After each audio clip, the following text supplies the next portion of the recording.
Okay, guys, I don't know about you, but I hate commercials and I don't want to add them to this program. Problem is, I need more patron support in order to avoid it. So if you want the Suzanne Venker Show to remain commercial free, please take a hot second to pause this program and go to suzannevenker.com/podcast and scroll down until you see the orange button that says Become a Patreon subscriber.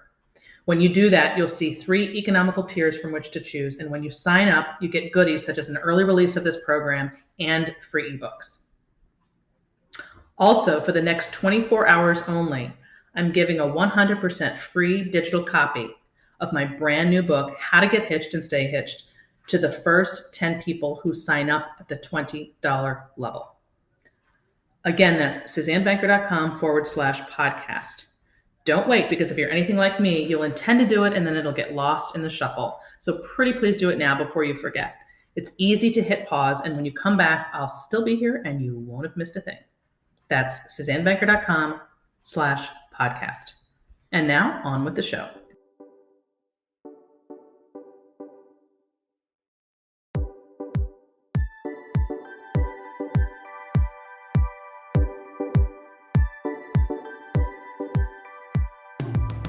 From the magnificent Midwest, it's the Suzanne Venker Show, where men and women are equal in value but wildly different by nature. Join us here every week when we challenge the culture's hugely flawed narratives about men, women, sex, and love. From coast to coast and from around the world, thank you for joining us. So today I'm going to talk about the costs associated with women not being intentional about their relationships in their 20s. This is really the reason I wrote How to Get Hitched in the first place. You know, it's funny. Lately, I find myself running into parents who have college-age kids, as I do, and I tell them about how to get hitched, but then I always feel the need to qualify it when I'm speaking to them because they're likely wondering why their college-age daughter needs a book on marriage. But that's just it. How to Get Hitched is actually less about marriage and more about how to build a life that works and that includes marriage and family. And this is important because the culture and often even parents are not fortifying their kids with the information they need to make smart decisions about their future because they're so encouraged, or I should say exclusively encouraged in the education and career realm. There's just not any conversation about how to build a relationship that lasts, how to vet partners, how to date. I mean, for God's sakes, dating is a complete nightmare. That's, again, another thesis of the book, obviously, is that that's where we are. And there are no rules, no guidelines at all for young people, and they're dying for them. They want them. I see these people. I talk with them. I know that they're looking for something and nobody wants to tell them, or just nobody is telling them. So many of you know I'm a relationship coach, marriage and relationship coach, and the 30 and 40 somethings who are my clients today, currently, are paying a steep price, most of them, professionally, romantically, economically, and even reproductively, for having a lack of vision in their 20s. And my argument is that it's not their fault. It's not their fault. It's culture and parents, or the older set, who are passing on messages, whether it's through the news media, whether it's in film or television, or whether it's just simply what we tell our kids in our own homes privately when we're raising kids. It's our job to help them figure out how to get it right, especially if we got it wrong, rather than just clam up and think or say, oh, well, you know, the kids, they're so different these days. It's a whole new world. I don't know what to say or tell them. I mean, that's just not helpful. And so the number one comment that I get from listeners and readers is, why didn't someone tell me this stuff sooner? My favorite comment recently, it was written in an email, where the hell were you when I was in my 20s? And so, I mean, you have to understand, my being on the receiving end of this stuff and the coaching over and over is very frustrating. It makes me want to pull people's hair out, you know, because I don't know. I mean, somebody's got to take the blame for why this cultural shift has taken place and why we are not doing our job in helping people not get to the place where they need to call me 10 or 15 years in because their lives aren't working and their marriages aren't working and they made all the wrong choices in their 20s. So, and here's the thing. I'm not talking about this isn't some pie in the sky idea about how to make a perfect life for yourself, right? So that nothing bad ever happens or that you'll never have any regret. That's just not realistic. It's about simply providing people, women in particular, because this book is for women, with facts that they're not getting elsewhere so they can at the very least know what they're dealing with, as opposed to being shocked later on because no one had the courage to tell them hard things, like about their fertility, for example. That's a big one, but we'll come back to that. In 1913, clinical psychologist Meg Jay wrote a book called The Defining Decade. There's a bit of overlap there in her book and mine, actually. Although hers is specifically, talking about the 20-something years. And she wrote a couple of pretty provocative statements in there, really heavy duty. In fact, if you look her book up as well, you'll find a lot of comments since that book has been out. But she wrote in there, quote, 80% of life's most defining moments take place by age 30. Let me say that again. 80% of life's most defining moments take place by age 30. So you think about, and you think about your own life, if you're past 30, which many of you are, it makes sense, right? Every decision that we make leads to another one. And the biggest things about, getting a college degree, if we go to college, what career we're going to study, and who we're going to end up with, all typically happen in our 20s. Even if they end up getting derailed, that's any of those choices, they still begin there.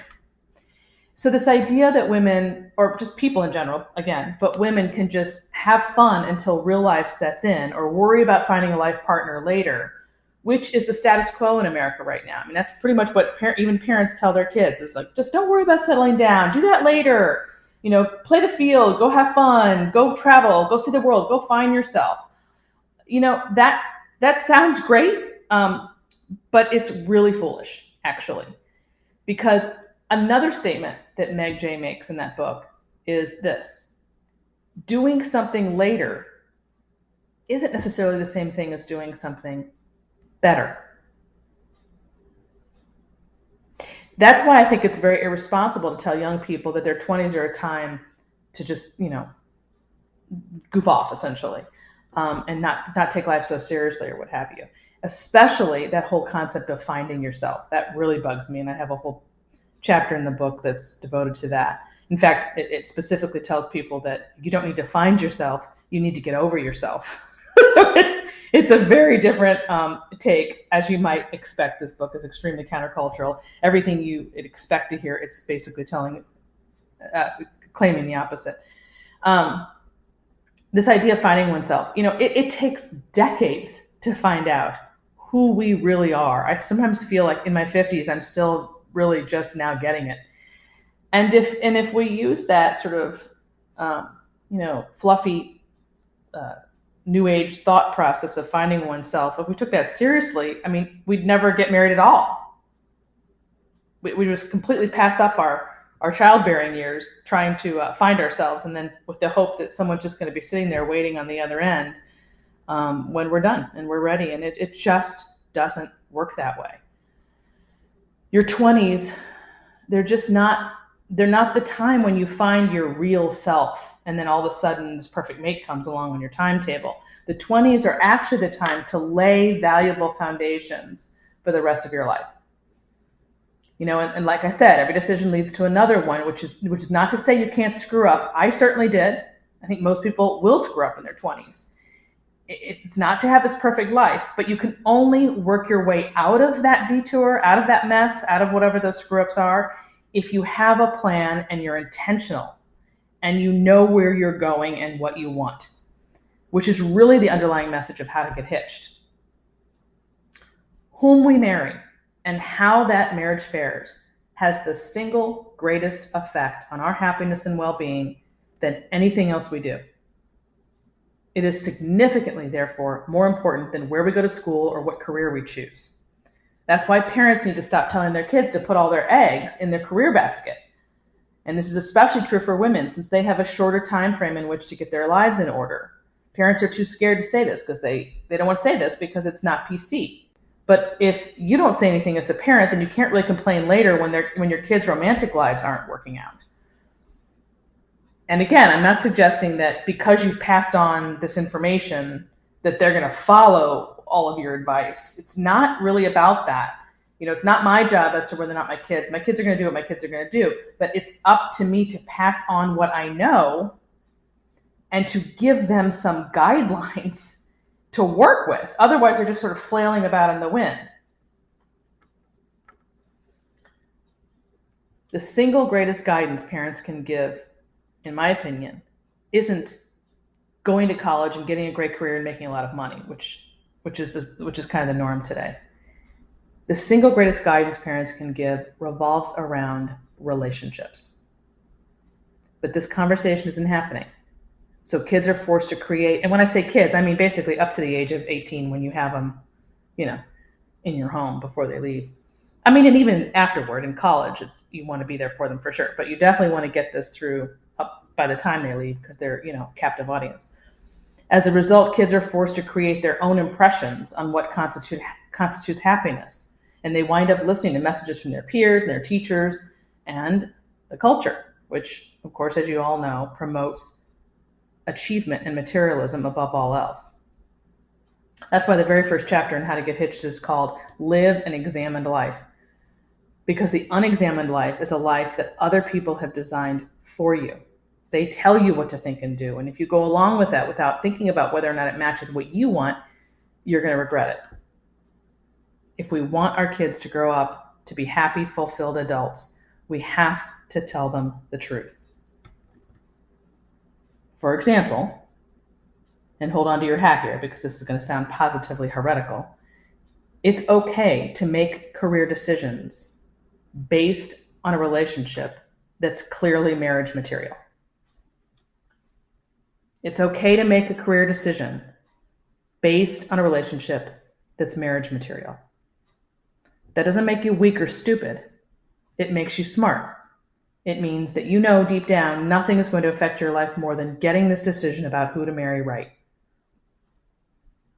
So many people in their 20s are frozen in their relationships thinking they can't move forward because they're making decisions based on their career. And they'll pass up perfectly good, viable spousal options because their priorities are misplaced, in my opinion, but the priority is on the career. And they think that if they pass up the person, that there's going to be another one that comes along on their own timetable. And it just rarely works out that way. And that doesn't mean you have to get married at that moment, depending on how old you are. This isn't an argument necessarily for getting married in your 20s, although I do think it's better to get married in your 20s than your 30s. I do. But that's not really what the argument is. The argument is simply to prioritize what it is that you ultimately want. So that leads me to one of the major factors that I want to talk about today. With all of this in mind, what are some of the things you need to know or to think about when you're mapping out a life? The first and most obvious, seems obvious, but I don't know that people really think about it in this way or are encouraged to. It sounds actually kind of simple, too simple. But what do you want? What do you want? What kind of life are you envisioning for yourself? What do you want it to look like? Think 10 years out. What do you see yourself doing? Where are you living? What does your daily life look like? What does it revolve around?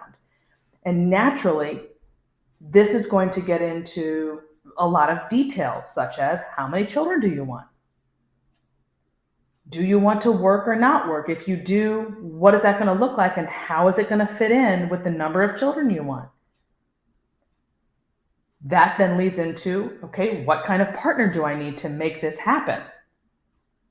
And there are some factors there that when you get it down based on what you want, what you know you must have to get there, you can weed out and not waste time dating people or being in relationships with people for whom it's going nowhere. You don't have time to waste years to spend time determining whether or not this person is going to be a match. You can pretty much, there are some basic things that you can determine right up front. It doesn't take years to weed them all out, and you don't have years. I mean, honestly, nobody has years, but certainly women don't. So that's really the first question I always ask is, what do you want? It's when you know that answer, it's much easier to then get the details down after that. But if you don't know what you want, you're just, flailing about in the wind and just waiting to see what happens, then those are the people who end up calling me 10 years down the road, because they were not intentional. They were not mindful. They were not purposeful. They did not think. They just lived and wasted an entire decade.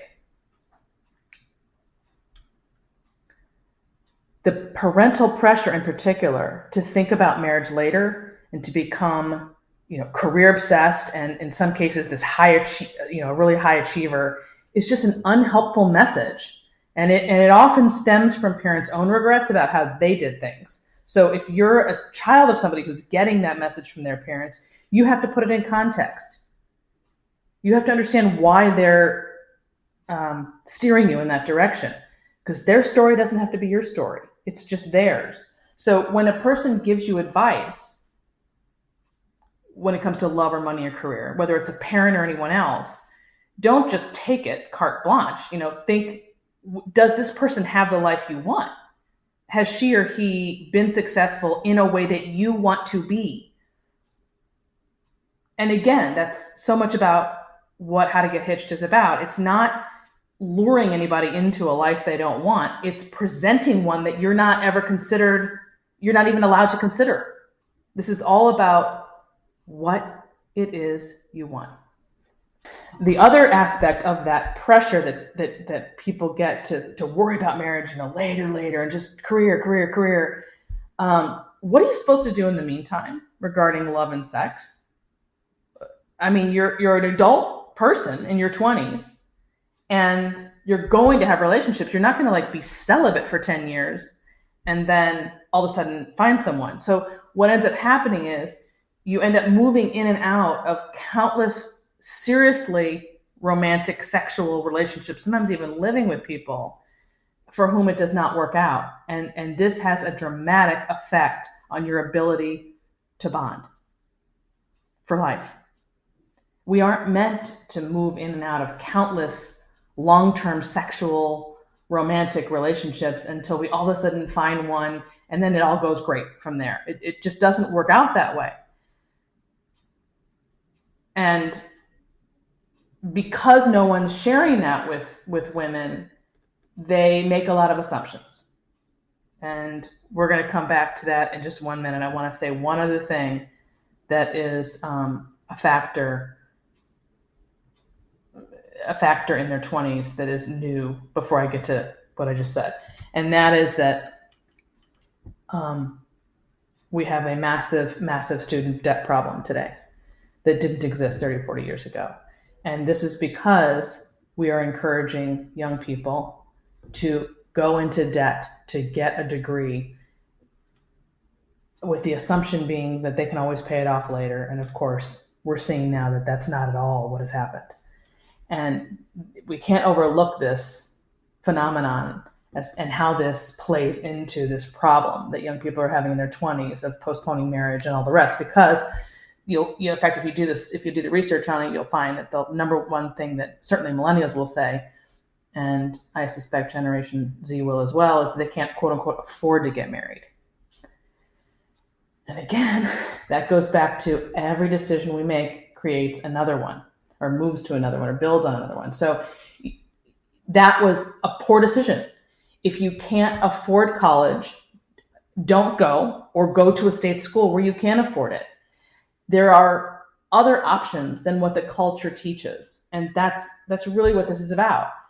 If you don't want to set up, and again, that goes back to what do you want? What do you want your life to look like? Don't just follow along what everybody's doing and then get stuck later on. You don't have to do that. There is a way to create a life that allows you to have balance. There's a way to create a life that allows you to get married and have kids. There's a way to not be in debt, but you have to specifically not do what everyone else around you appears to be doing, and that's where it gets difficult. So the student debt and those decisions about finances and money are huge, and that's like a whole nother separate episode. But at any rate, that's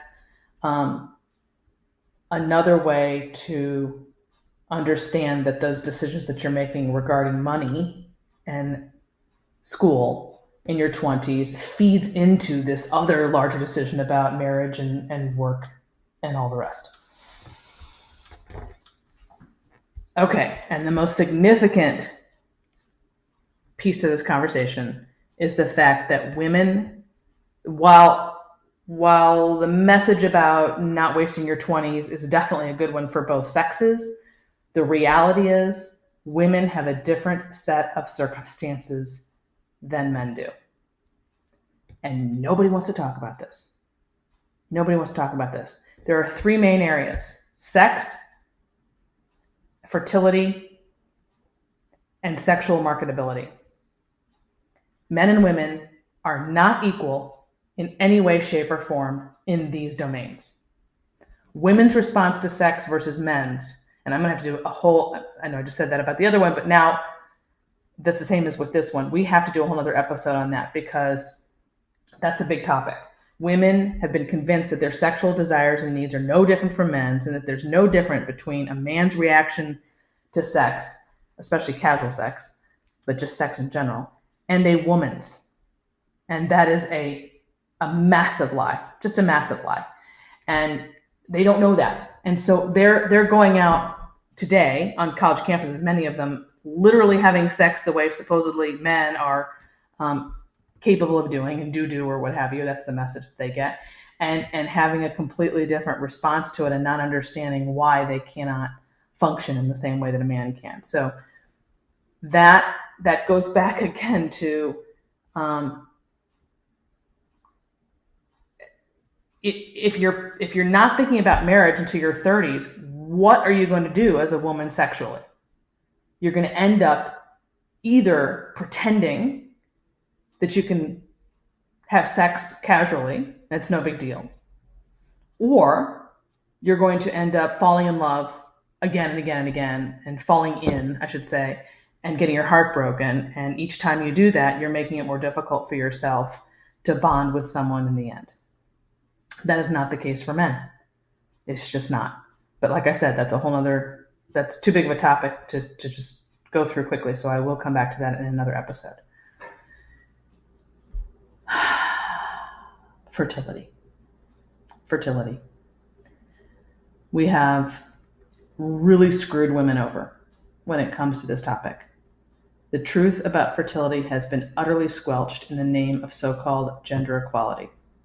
But there is nothing equal about the male body and the female body. Nothing. According to the Human Fertilization and Embryology Authority in the UK, nearly a quarter of the patients who sought treatments in order to become pregnant between 1991 and 2008, and the average age of the study's patients, by the way, was 35. The average, which means obviously half are younger, half are older, experienced, quote, unexplained fertility. Unexplained fertility. All the data as to why these women couldn't conceive, ovarian failure, endometriosis, etc., paled in comparison to, quote, unexplained infertility, end quote. But there's nothing inexplicable about it. The reason these women can't conceive is because they waited too long. End of story. And no one wants to say this to women. They lack the courage to go against social norms, such as the bogus idea, of equality. They don't want to say that because they're not supposed to say that, because it doesn't sound right, because people will look at them funny, whatever the case may be.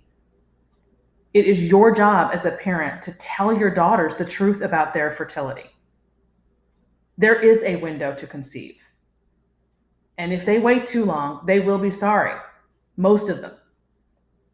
Obviously, not 100% of the women will want to get married and have children, or they will get married and not want children, or what have you. But it is the minority.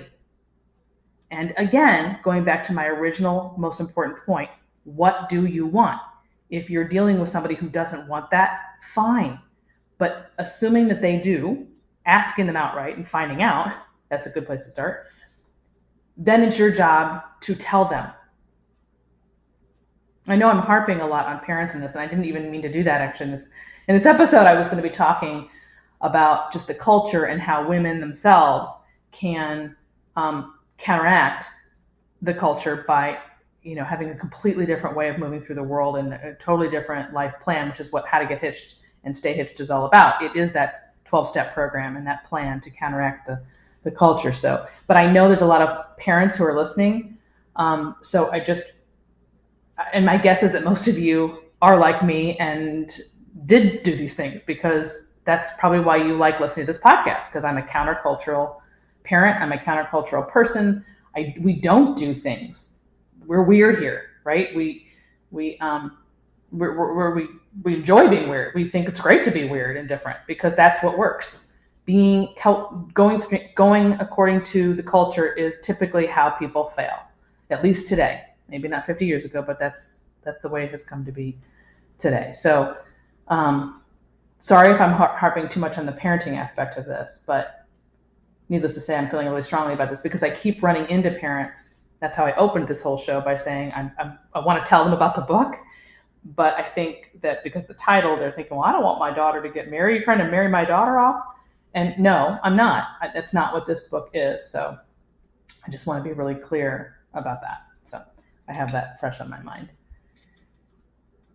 Okay, and the last aspect of this that I want to mention, again, very not PC to talk about, but nevertheless true, is that men can afford to wait and women can't. Not just because of what I just said regarding fertility, not just because of that, although that's obviously the main reason, the overarching one, but also because women have their greatest marital bargaining power in their 20s. That's when their attractiveness is at its peak. Attractiveness to men is at its peak. It is the opposite for men, who become more eligible with age. Obviously. So, I mean, you guys probably know this, but, I'll just spell it out again for if there's somebody that you want to pass this on to, that they can hear it be said, since we so rarely do hear it. When men become more established in their career, they become more eligible for marriage. For obvious reasons. Men provide and protect, and regardless of the fact that women now take care of themselves and provide for themselves in general, the reality is when they become mothers, they don't want to be their own providers. At that stage of life, they are still going to look for a man on whom they can depend to bring home the bacon. At least for X amount, well, for a lifetime, obviously, but also to give you the flexibility of having the option to stay home for X amount number of years when you have a baby. So that's still at play, even though society has changed. Human nature hasn't changed. Biology hasn't changed. So that's still a thing. Since men aren't looking for a woman on whom they can depend, you're not, as a woman, becoming more eligible because you're rich when you're 33 or 34 or whatever, or older. That doesn't make you more attractive to a man. So we're not equal in that regard. Men are also not the ones who get pregnant or give birth, so they can afford to put marriage off, right? By the time you're in your 30s, if you're a woman, you have to compete with younger and more beautiful and more fertile women. That's just the reality of it. And a man will easily marry a younger woman way before a woman will marry a younger man. So these are just some of the things that people, women in particular, need to be thinking about, need to be encouraged to think about, and need to deal with if they're going to map out a life that includes marriage and family. and that will allow them to have a balanced life, which is what most women want.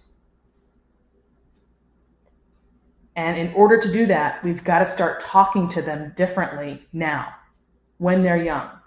It isn't too young. Anybody 18 plus should really be reading this book and absorbing its information for that very reason.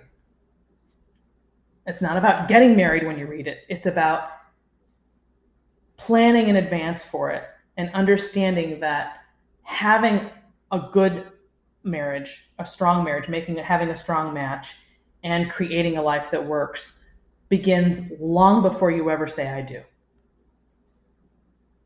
That's pretty much the message of how to get hitched and stay hitched. Yeah, so that's it for today. Until next week, happy reading. And that ends this hour of the Suzanne Venker Show.